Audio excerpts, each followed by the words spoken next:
We are so glad to be with you today. I'm Eric Liu. And I'm Janae Kane.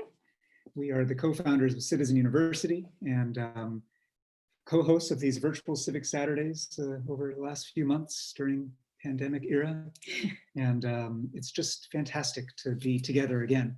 For those of you who are first timers, I want to be with you today. I'm Eric Liu. Oh, hold on, I'm going to. We are the co-founders of Citizen. Feedback loop there. Sorry, I do like to hear myself talk, but not 3 seconds behind myself like that. I was confused. So Civic Saturday, for those of you who are joining us for the first time, is a gathering that we at Citizen University began organizing, almost 4 years ago now, in Seattle, which is our hometown. And then they rapidly began to spread all over the United States.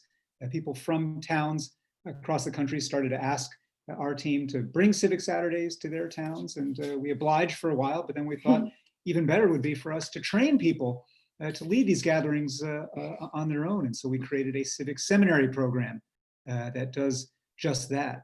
And as you can tell just from that language I'm already using, the way that we conceive of Civic Saturday is as a civic analog to a faith gathering. It is meant to activate our sense of belief and spirit in the possibility of democracy, in the creed that we profess to believe in as Americans, and yet have never actually fully lived up to. And so you might think of this as a gathering, pulling together of a beloved community in order to actually practice American civic religion.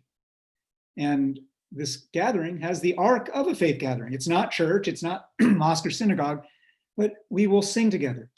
We will be moved by poetry. We will have moments of quiet reflection. We will hear texts read of what you might think of as civic scripture that actually anchor us to different times and themes in the life of our common history as Americans. I will give a sermon today that tries to make some sense of this moment. And then perhaps most importantly, after that, after we sing again and hear some more poetry, we will form up in what we call civic circles. And civic circles are part of the gathering that when we have been meeting in person in a physical space, are always such the emotional heart, and we feel like virtually they are as well. And you'll see instructions in chat about how to join that immediately after the close of our part of the program. We will send you to Zoom to actually form up in circles for deeper conversation, deeper reflection, and deeper commitment to action based on what we've heard. So that's what we're going to be doing today. And it occurs to me as well, just for those of you for whom this is truly the first encounter, not only of Civic Saturday, but Citizen University, just to say a word about who we are. We are based in Seattle, as I said, and we do work all around the United States. And our work is fundamentally about trying to build a culture of powerful, responsible citizenship all across the United States. And we think of citizenship, Citizen University, what it means to live like a citizen, not in terms of documentation status or passports, but in terms of this broader ethical sense of being a member of the body, a contributor to community who is fluent in power, but also grounded in character. And all of our programs and all of our projects at Citizen University are about teaching power and cultivating character in civic life. This gathering is very much in that spirit. And again, we're so glad that you've joined us. And again, those of you who've been with us for a few of these virtual Civic Saturdays know that Janae and I have often been co-hosting, but Janae has been is back after a bit of an absence recently. And so I want to pass it over to you. Hi, everyone. I miss you. It's been a while since we've been here together. It's been a long time since we've been in person together. And I feel like it's been a very long time since I felt like we could be together in person again. And I really do miss you all. I also really miss my weak ties. Some of you may know about this idea. It was recently in the New York Times. Jane Brody wrote about it, bringing it back up. the strength of our weak ties. Weak ties are the, excuse me, the people in our lives who we're not that close to, but to me, who remind us of who we are and reflect back to us just by allowing us to be in their presence. The people who strengthen us on the daily just by being there, just by being alive.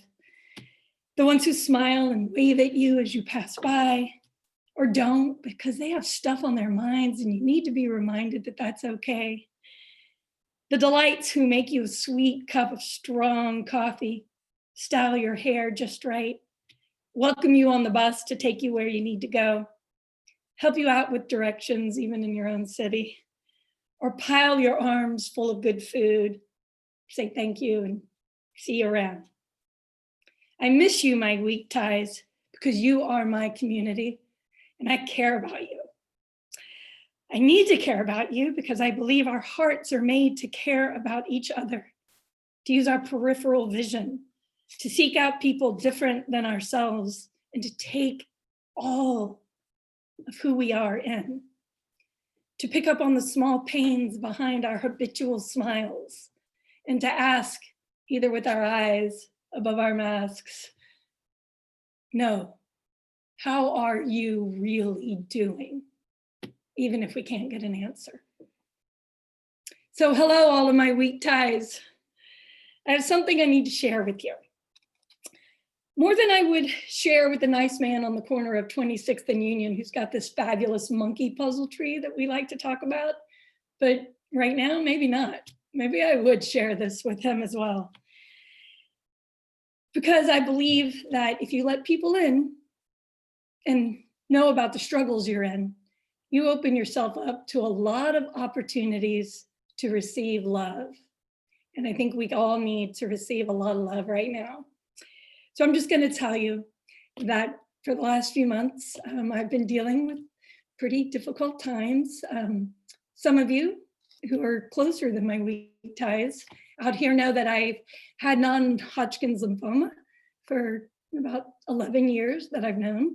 And I've had several relapses, and COVID don't care.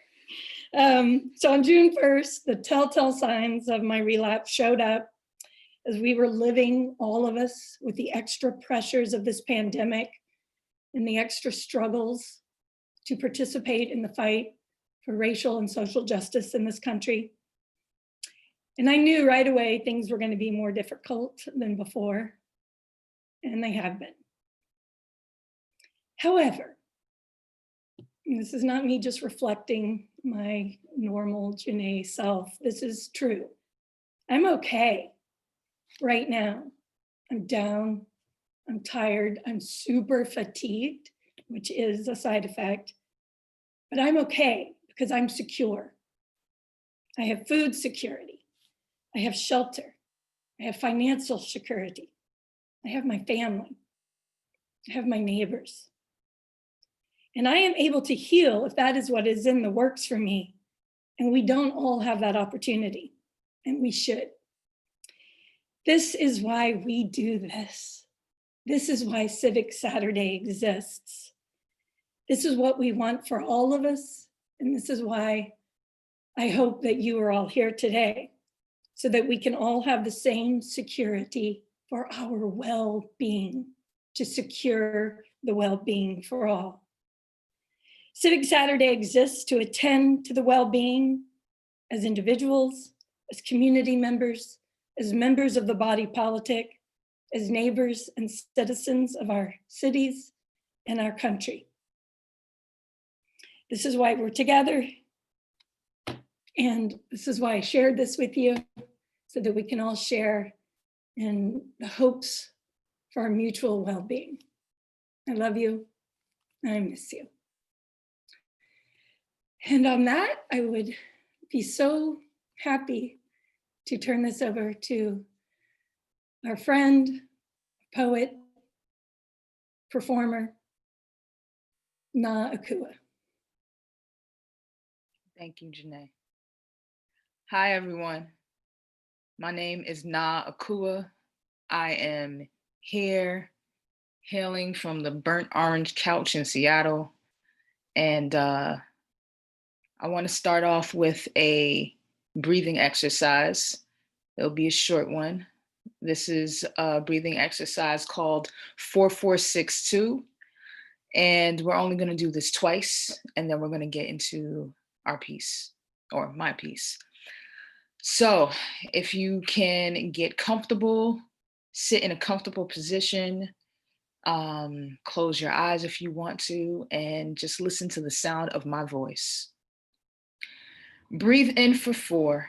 1, 2, 3, 4. Hold for 4. 1, 2, 3, 4. Breathe out for 6. 1, 2, 3, 4, 5, 6. Breathe in for 2. 1, 2.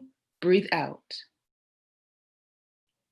Breathe in for 4. 1, 2, 3, 4. Hold for 4.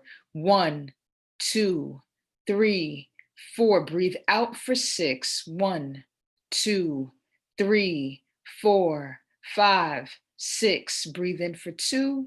1, 2. Breathe out. This piece is called The Ending. The war on crime, the war on drugs, the war on terrorism, the war on hate, the war on fear, the war on ignorance, the war on complacency, the war on war, the war on the inside, the insides on war, war, a state of hostility, conflict, or antagonism, a struggle or competition between opposing forces or for a particular end. What type of war are we fighting now? And how will it end? Thank you, Na. Thank you for the breathing. Really needed that. Thank you for your words. Thank you for just being with us. In a moment, we are going to use our chat function for what we call a turn and talk. So turn to your computer and talk.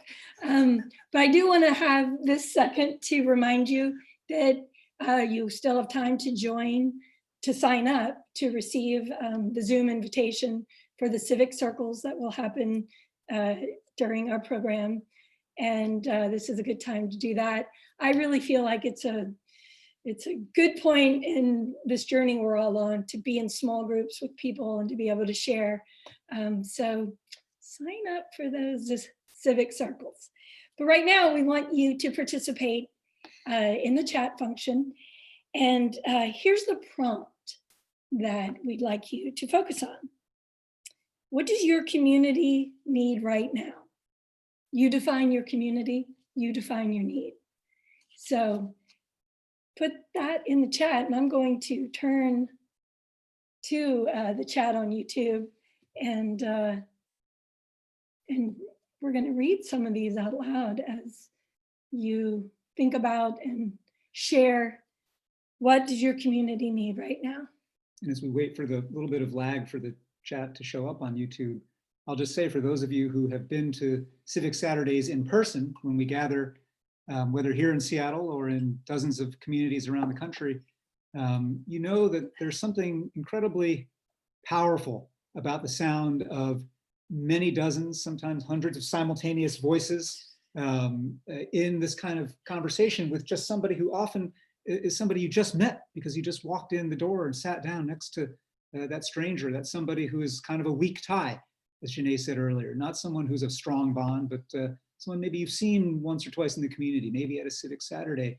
And we always on purpose ask questions here that are not small talk, that go kind of the heart of things. And, you know, I think this idea of what does your community need right now is so central as we think about how we try to hold the same kind of space virtually and activate both the weak and strong ties in this medium.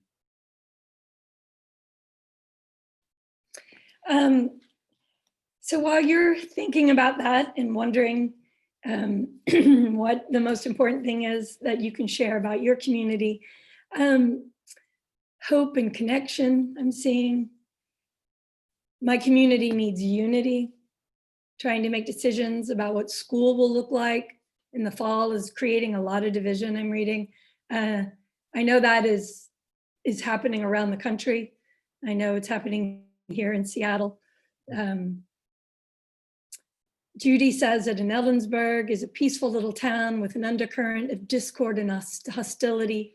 We need reconciliation and peace.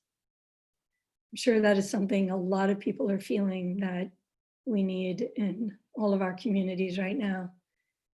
My community needs listeners and shared effort for continued good health for all. So we're gonna let those continue to scroll. And as we do that, we're very lucky to have our friend of Citizen University, a civic seminary fellow, and a beautiful singer-songwriter, Kate Tucker, join us to share a song and lead you in song if you want to sing along. Kate. Thank you so much. Thank you so much, Janae and Na, for your poetry, and Eric. I am so glad to be back here with you. And today we are going to start out with a song by Cyndi Lauper. I invite you to join along. We're going to put the chorus in the chat. Music is so healing, and as we consider what our communities need and find the shared connection among our weak ties that become strengthened even just in sharing those truths, may this music be a balm for us.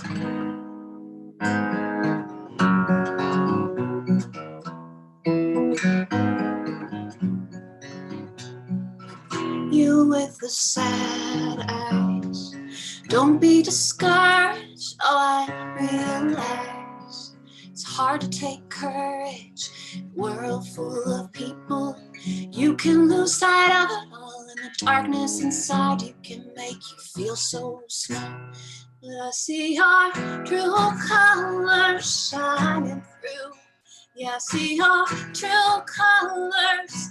That's why I love you. So don't be afraid to let them show. Yeah, your true colors, your true colors, your true colors are beautiful like a rainbow.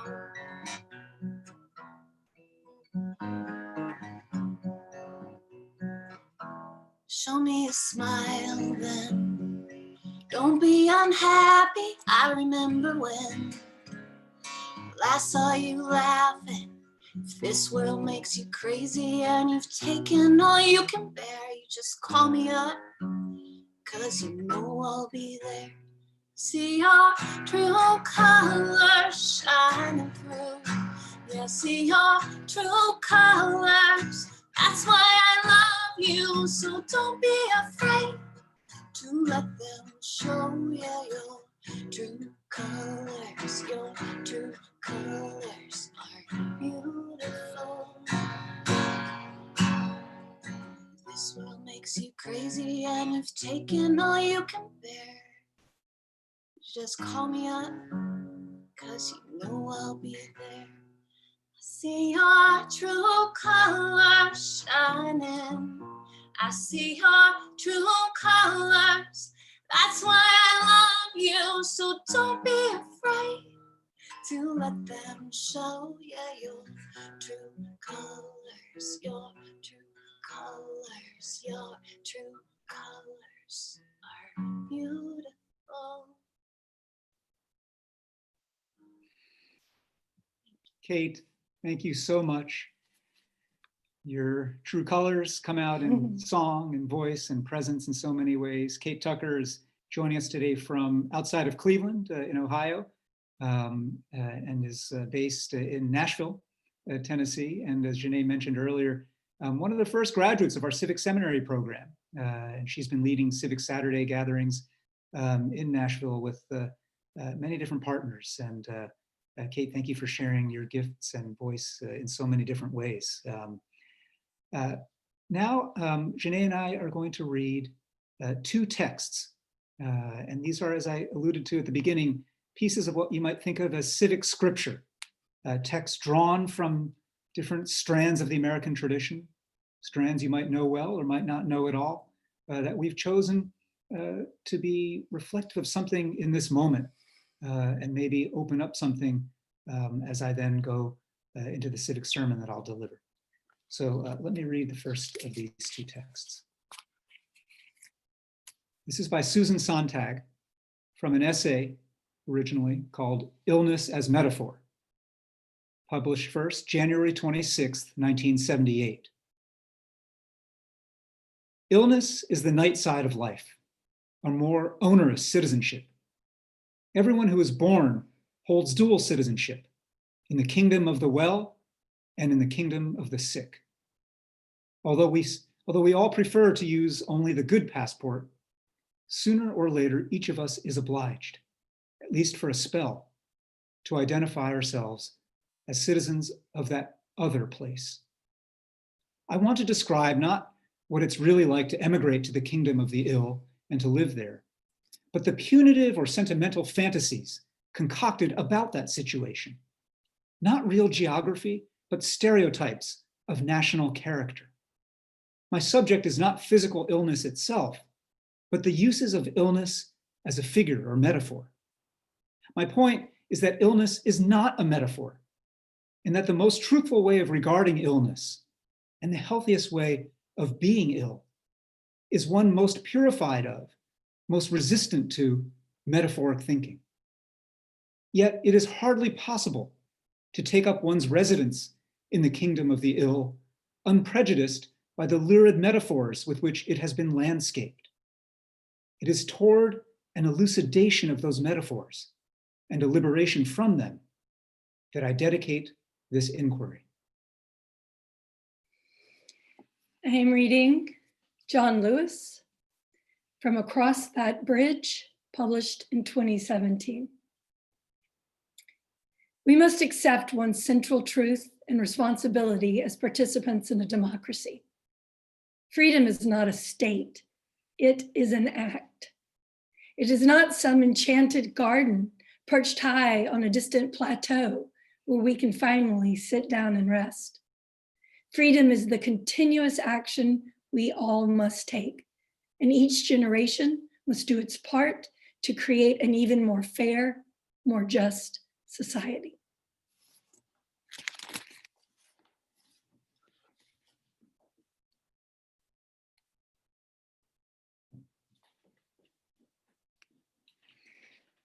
This morning,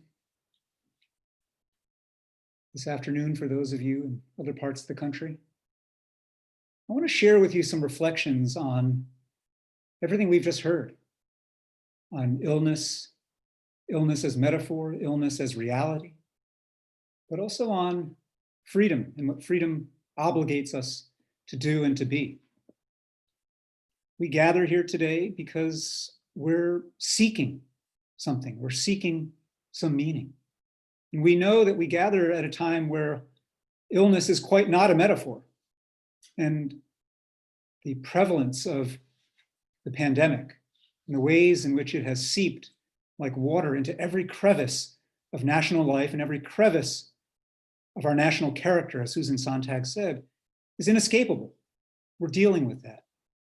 But also inescapable, as Susan Sontag said, is this impulse to want to make a metaphor of it at all times. And, you know, I'm not totally on board with her rejection of metaphor. Metaphors do matter. Metaphors are how we make meaning. Metaphors are how we make sense of life. And so when people talk about institutional and structural racism as a pandemic, is that a metaphor? Yes, but it's also a fact. It is a fact in that a pandemic is, properly understood, an uncontrolled contagion that has infected every fiber, every cell of every person in every heart and every institution. Structural racism, white supremacy in the United States, it is a pandemic. And so the ways in which we think about this metaphor of illness right now are really important. The body politic is itself a metaphor on one level, and yet it's something real too. And we feel that and we know that during the time of COVID, that the body politic is sick right now. That the reason why the United States is so exceptional right now, is so number one and kicking ass right now in failing. We are exceptional failures right now in the world at dealing with COVID. And the source of that exceptionalism is a sickness in our body politic, a body politic that is completely consumed with short-term thinking, completely consumed with magical wishful thinking, completely consumed with a selfish hyper-individualism that says, I don't think I'm sick, so I should be able to do whatever I want. Forgetting that we know not fully whether we are sick, and we know not at any given time what we are making contagious.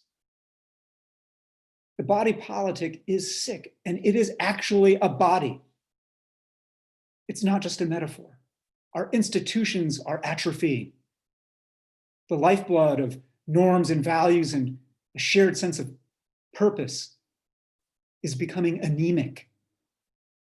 And so when you think about things in terms of this metaphor, it's really important to remember that in flesh and in spirit, in word and in deed, in creed and in our beliefs and in our actions, we are a living being together right now here in the United States. And we are sucking at it right now. And so for us to reckon with this moment, it's not only to face that fact, but it is also, I think, to ask ourselves, what would it look like to live? What would it look like to thrive? What would it look like, actually, if the body politic were doing what a healthy, well cared for body is supposed to do? Our team at Citizen University has spent a lot of time recently thinking about a phrase that we first started using, I don't know, several years ago at a conference we held. And the phrase was this: live like a citizen. It's a great slogan. It's a great bumper sticker. We're very partial to it. It's on t-shirts of ours. And in recent months, we've been actually sitting with that phrase and trying to unpack it. What does it mean, in fact, to live like a citizen? Well, you can think about that question, and we have, and I want to share with you today a list of verbs that we've come up with. And it is by no means exhaustive, but there are 9 verbs that we've landed upon that embody what it means to live like a citizen.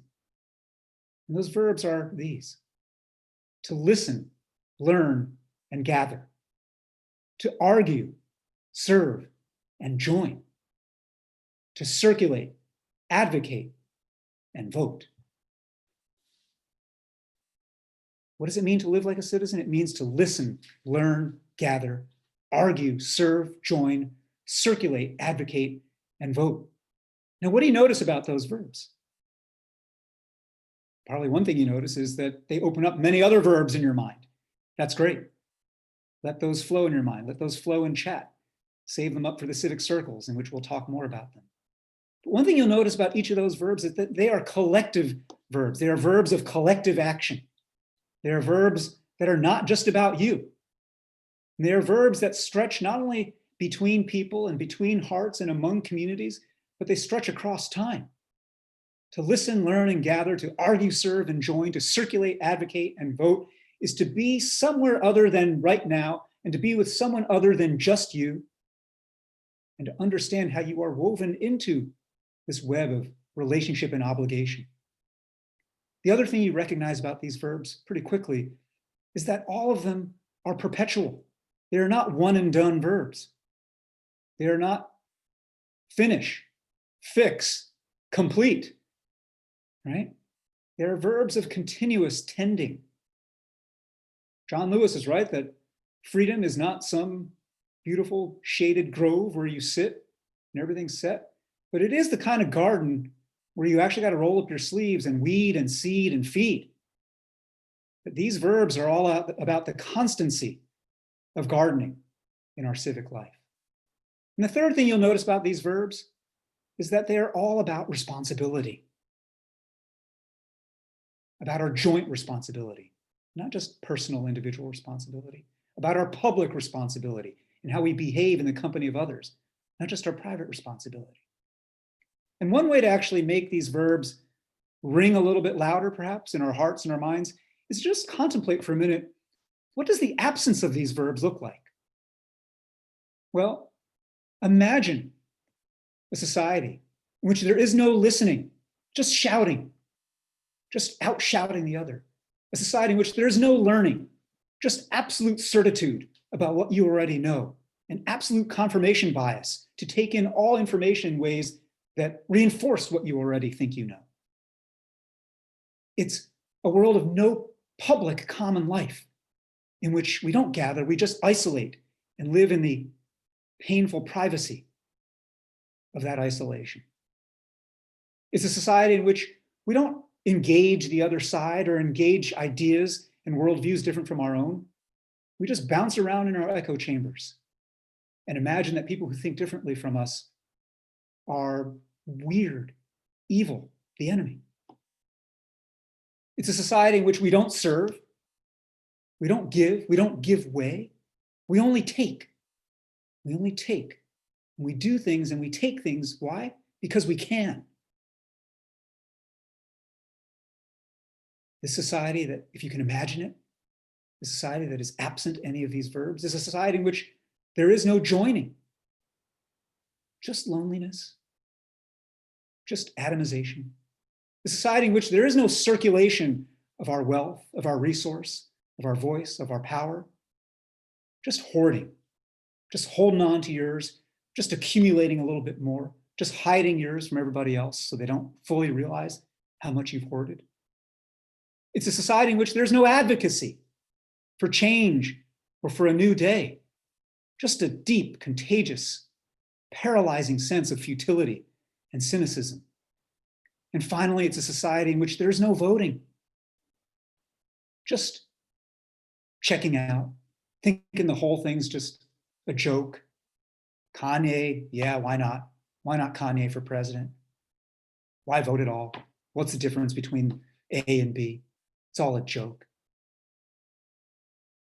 Imagine that society with no listening, no learning, no gathering, no arguing, no serving, no joining, no circulating, no advocating, no voting.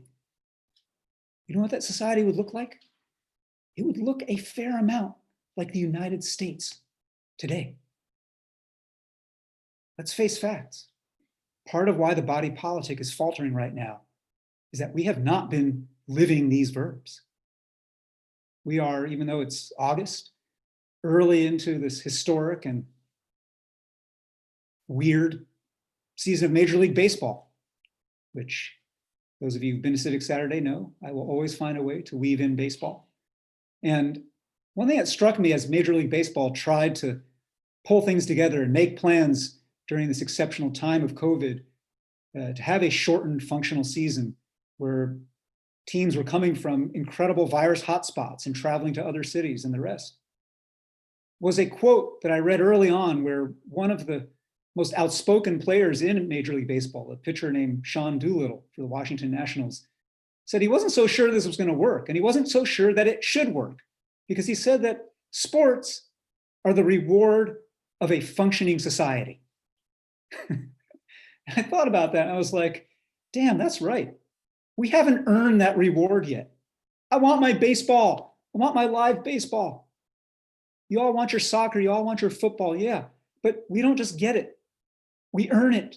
We earn it by being a functioning society where actually it could be conceivable for people to gather together and play. And MLB is faltering because, and they don't even have fans at the games, just empty stadiums with fake crowd noise piped in like a laugh track. But even the players themselves, they can't help themselves. A few players got to go out at night to a bar. A few other players got to go sneak out to a family barbecue when they're in their hometown. And guess what? They infect each other. They infect their teammates. And I remember a second quote that came up in the early days of the season, in which someone said, a player or manager said, the only way this is going to work is if every member of the team lives like the best teammate possible. And I thought about that and I thought, God, that is true for us as Americans right now. The only way we're going to pull out of this is for us to live like the best teammates ever. What does it mean to live like the best teammate ever? Well, now let's go back to those 9 verbs. And now let's imagine those verbs in the affirmative. Imagine what it's like actually to live out those verbs. Imagine a society in which we are in fact listening to each other with compassion and empathy, not with what I call debater's ear, where you're just listening long enough to the other guy so that you can pick up on what their point is and identify the weakness in their argument. And then you tune out so that you can just prepare for how you're going to obliterate them, right? Our culture right now is awesome at cultivating that kind of listening. But this is a different kind of listening.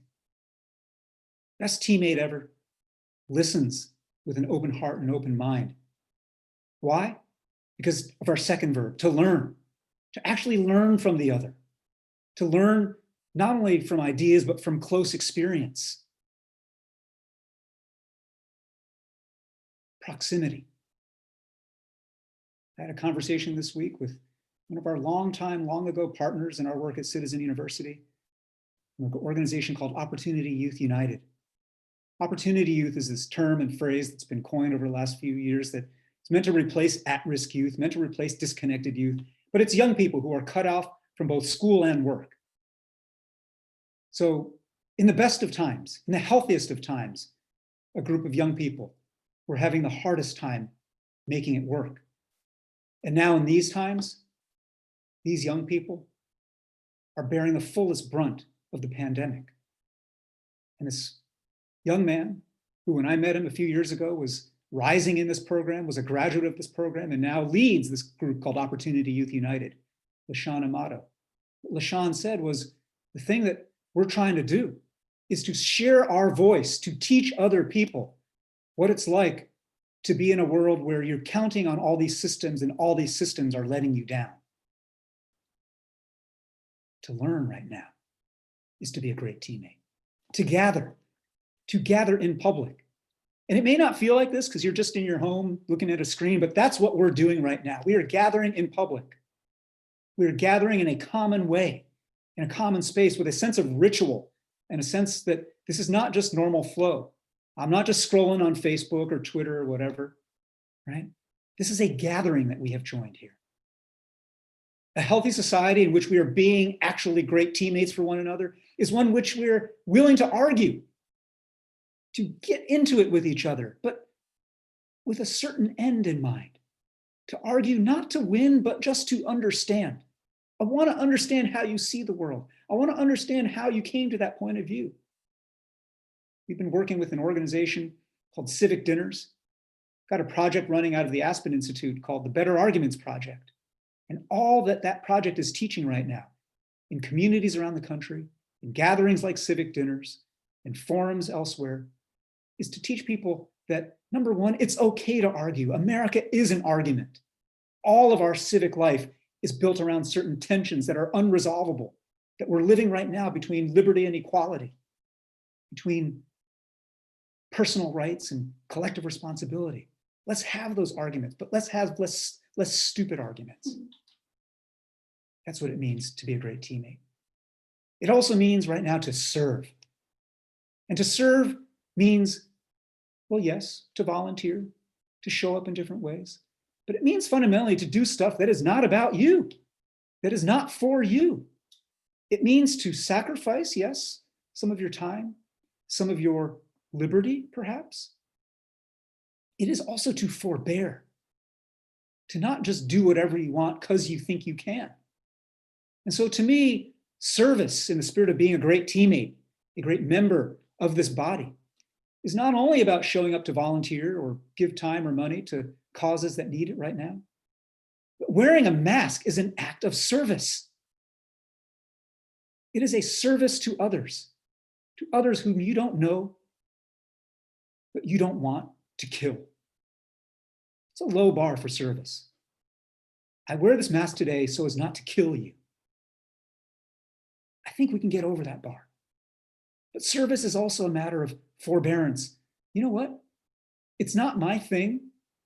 I, son of Chinese immigrants, have no particular direct beef in my family line around Confederate monuments.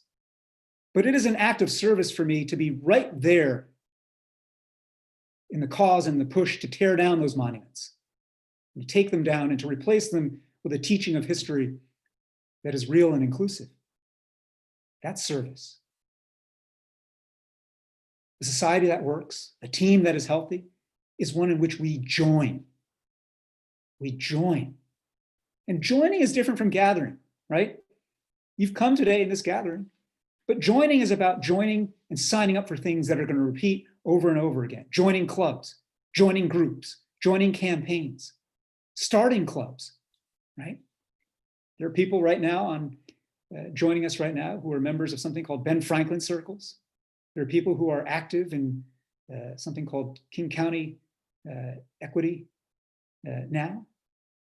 All these different collectives that have arisen, some of them long-standing, some of them spontaneously emerging in the wake of our reckoning as a country, not only specifically with things like the murder of George Floyd, but reckoning with the deeper structural ways in which injustice is not a bug, it's a feature of our operating system.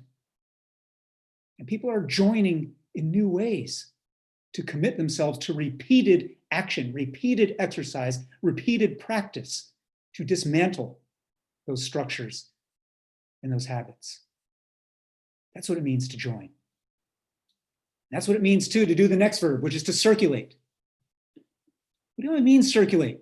Well, in a healthy body, in a healthy body politic, we are circulating the lifeblood. Yes, we're circulating our power, we're circulating our privilege, our knowledge, but we are also circulating our love.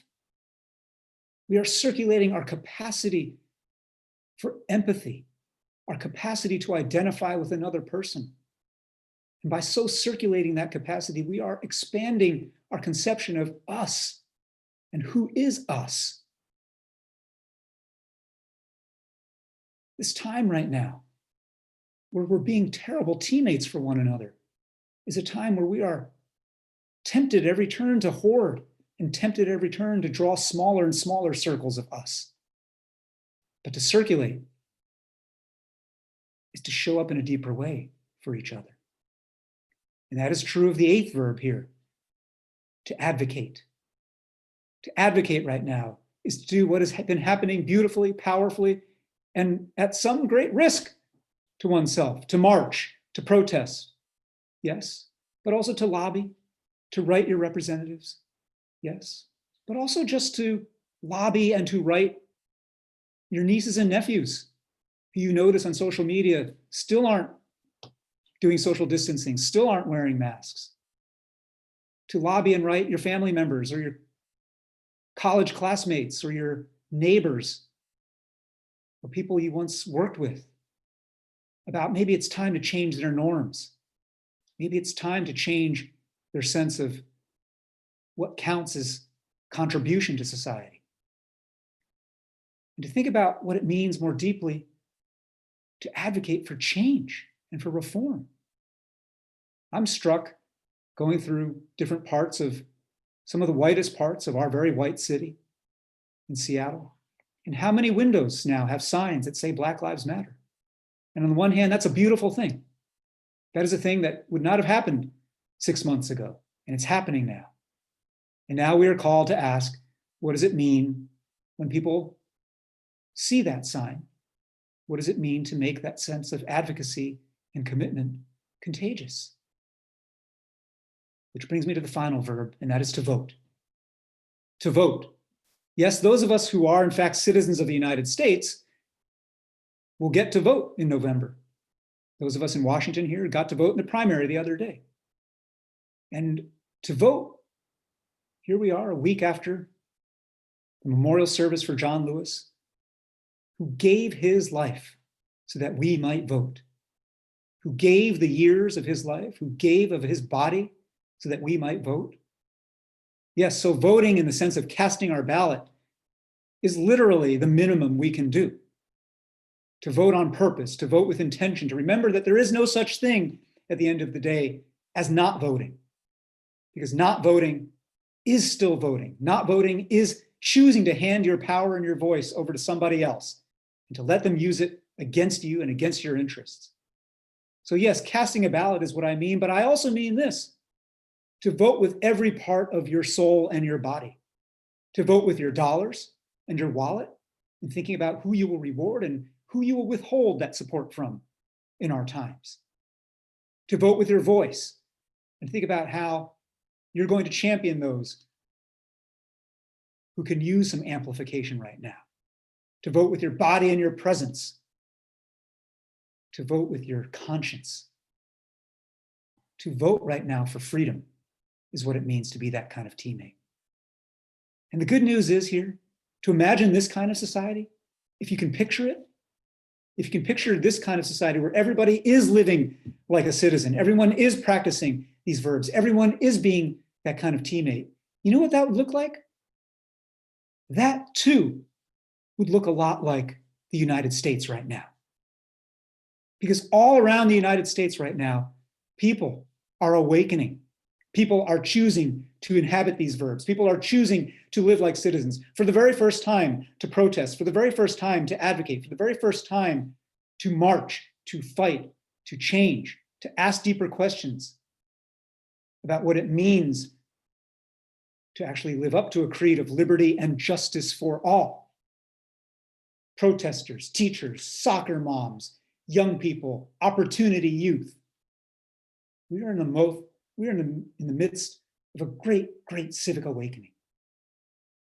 And so let me close by doing what I bet many of you have already been doing, maybe some of you in chat, certainly some of you in your minds are doing, and that is to add a 10th verb to this list of 9.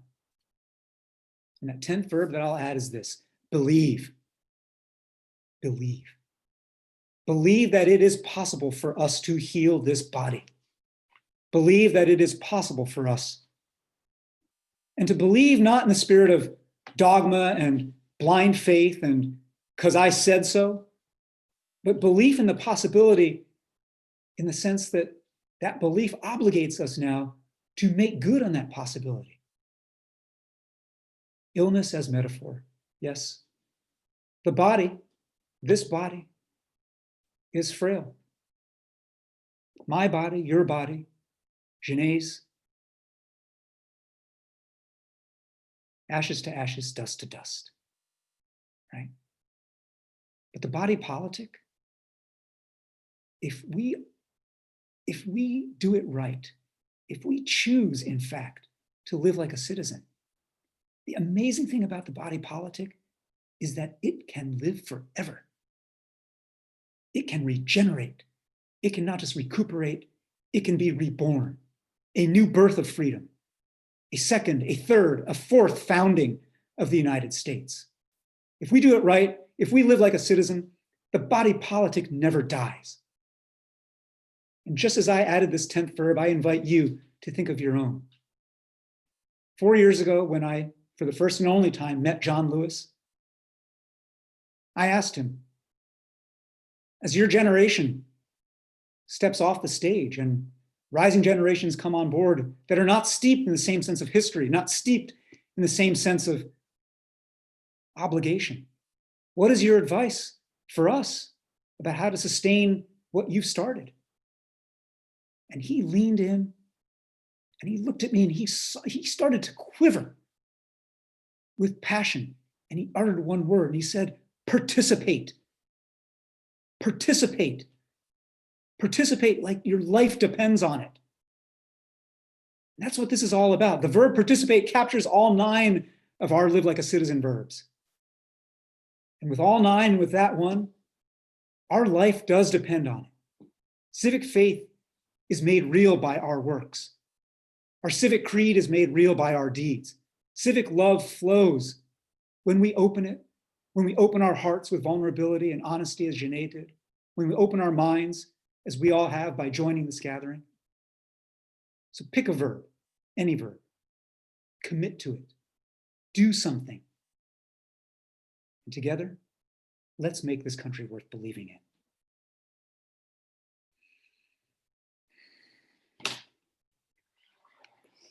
Thank you, Eric. Now we're going to have some more of our civic rituals. We're going to be led and sing along with Kate. We're going to hear poetry from Na. Kate? I would like to add a verb, sing. I think that we can all reinforce the belief that we have in our democracy and in the future by singing. And sometimes it involves singing songs from the past and learning from those legacies. So today we're going to sing together a song written by Dr. Bernice Johnson Reagan in honor of Ella Baker. And Ella Baker was one who trained young leaders like John Lewis in the civil rights movement. And at one point she said, "This may only be a dream of mine, but I think it can be made real." And so in singing this, we agree with her. This is "We Who Believe in Freedom Cannot Rest." We who believe in freedom cannot rest.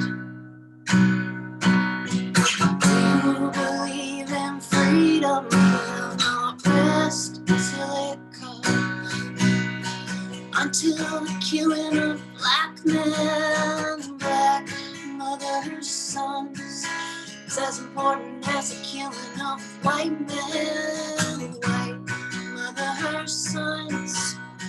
We who believe in freedom cannot rest.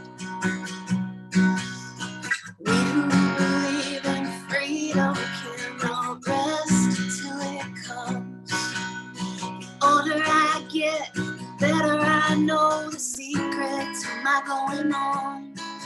Till the reins are in the hands of the young who dare to run against the storm. To me, young people come first. They have the courage where we fail. If I can but shed some light, they're gonna carry us through the gale. Struggling myself don't mean a whole lot. Come to understand. Teaching others to stand up and fight is the only way the struggle survives. I'm a woman who speaks in a voice. I must be heard. At times I can be quite difficult, but I bow to no man's word. We who believe in freedom cannot rest. We who believe in freedom cannot rest until it comes. Not needing the clutch for power, not needing the light to shine on me. I just need to be one in the number as we stand against tyranny. We who believe in freedom cannot rest. We who believe in freedom cannot rest until it comes. One more time. We who believe in freedom cannot rest. We who believe in freedom cannot rest until it comes.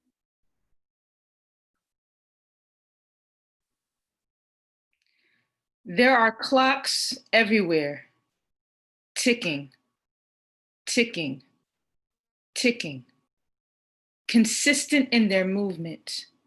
This is our universal 12-step program. So where is your honesty? 1 o'clock. Hope, 2 o'clock. Faith, 3 o'clock. Courage, 4 o'clock. Integrity, 5 o'clock. Willingness, 6 o'clock. Humility, 7 o'clock. Love, 8 o'clock. Responsibility and justice, 9 o'clock. Discipline, 10 o'clock. Awareness, 11 o'clock. Service, 12 o'clock. This life is time sensitive.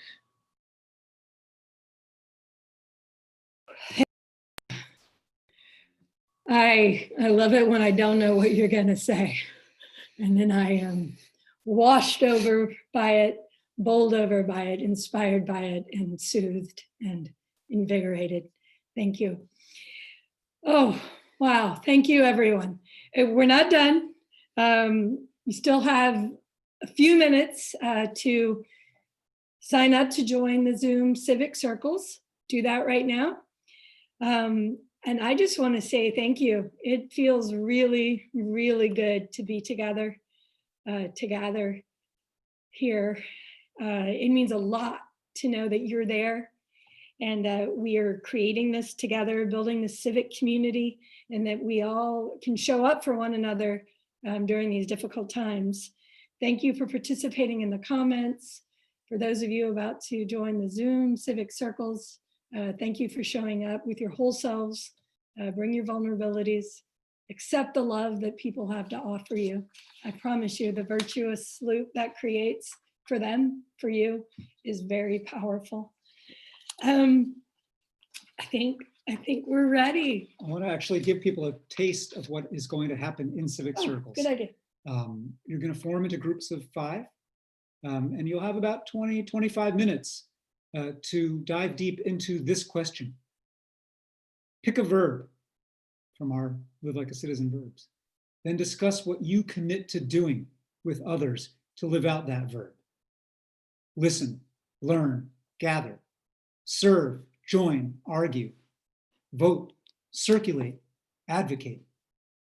And our hope is, and the spirit of Civic Circles every time we gather is, it's not only a discussion, it's a commitment.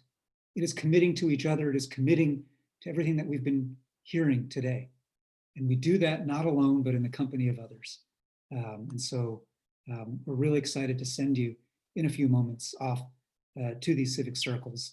And you'll have 2 more minutes, I think, to sign up on the Zoom link for them. Thanks for being here. We will see you in Civic Circles shortly. And let me just say as well, for those of you who are first-time participants in Civic Saturday, join again, spread the word about this. We will be, through our own social media accounts, sharing later today the video on YouTube of this entire gathering. We encourage you to share it far and wide and say, look, I participated in this thing on Saturday, and I want you to join the next one. If you were moved to, we want you to think about, I participated in this thing on Saturday, and I want to lead one of these. I want to be like Kate, who leads them in Nashville. I want to be like 70 other people around the United States who are leading them in communities large and small. And go to our website, citizenuniversity.us, where you can sign up for the next upcoming cohorts of our Civic Seminary program, where we will train you over 3 days to lead these gatherings yourself. So join us every way you can. Enter into these Civic Circles with the same heart and spirit. And thank you again for being part of this. Thank you, Noah. Thank you, Kate. Thank you for our colleagues behind the scenes making this all run well. And goodbye. We'll see you soon.